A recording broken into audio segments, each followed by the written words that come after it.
என்ன செய்தி கொண்டு வந்திருக்க? மறந்துடாம இருக்கணும். ரொம்ப பசிக்குது, வாங்கி விழுந்துரும் போல இருக்கு. ஏதாவது பண்ணுங்க. இந்த மாதிரி எல்லாம் என்கிட்ட விளையாடாத.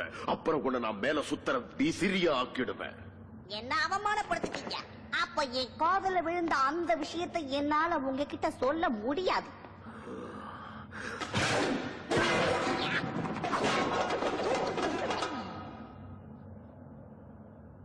இன்னைக்கு இந்த ட்ரெஸ்ல நீங்க பார்க்க ரொம்ப அழகா இருக்கீங்க. அப்புறம் உங்க உபசரிப்புக்கு ரொம்ப நன்றி மகாராஜா. சரி சரி, விஷயம் என்னன்னா அந்த நட்கிராக்கர் திரும்பி வந்தாச்சு. என்ன? இங்கேயே வா. அவன் கூடவே ஒரு பொண்ணு இருக்கா. அவ எங்க இருந்து வந்தான்னு எனக்கு தெரியாது. எனக்கு தெரியும். சரி, இப்ப விஷயத்துக்கு வரேன். அவங்க சுகர் பிளம் பிரின்சஸ் தேடிக்கிட்டு இருக்காங்க. அது எதுக்காகன்னா உங்களை தோக்கடிக்க.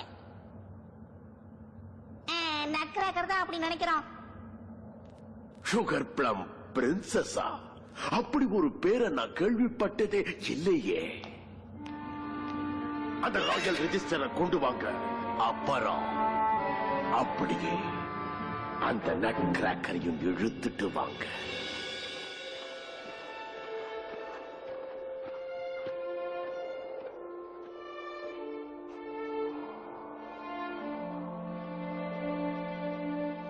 இதான் ஜிஞ்சர் பிரெட் வில்லேஜோட நிலைமை.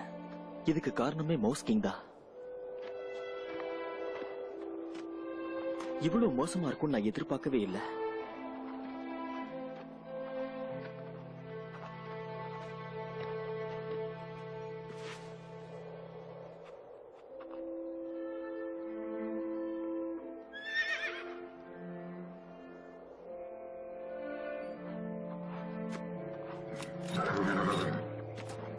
பயப்படாத, நாங்க ஒண்ணும் செய்ய மாட்டோம்.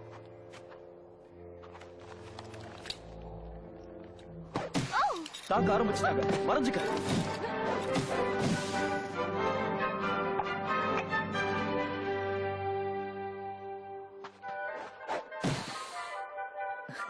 பயப்படாத, பசங்க தான். நல்லா குறி வைக்கிறாங்க. வெயிட், இது இங்க எனக்கு கிடைச்சது. இது உன்னோடதான்? பாட்டி,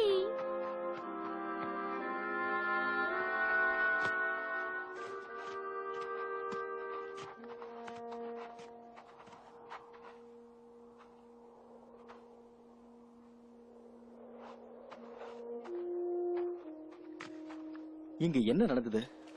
நாங்க மார்சிபனோட கேண்டல் பெரிஸ் கலெக்ட் பண்ண போயிருந்தோம். திரும்பி வந்து பார்த்தப்ப இங்க எல்லாருமே காணாம போயிட்டாங்க. இது மவுஸ் கிங் ஆர்மியோட வேலைதான். இது எல்லாமே பிரின்ஸ் எரிக்கோட தப்புதான். யார் அந்த பிரின்ஸ் எரிக்? இந்த மவுஸ் கிங்க்கு முன்னால அரசாண்ட ராஜாவோட மகன். ஆமா, ஆனா ஒரு பிரின்ஸ் மாதிரியே இருந்தது இல்ல. ராஜா அரியாசனத்தையும் கோல்டன் செப்டாரையும் அவரோட ராயல் அட்வைசர் அந்த மவுஸ் கிட்ட ஒப்படைச்சு ராஜா நல்ல பேர் வாங்கினாரு. இருங்க, நான் சொல்றேன். மவுஸ் தான் ராஜாவாகணும்னு முடிவெடுத்தது. ஆனா இளவரசர் எரிக் என்ன ஆனாரு தெரியாது. கவலையும் இல்ல. அவர் இல்லனாலும் பிரச்சனை இல்ல. இது ஆபத்தான இடம். அதனால ஒரு பாதுகாப்பான இடத்தை நாம கண்டுபிடிக்கணும்.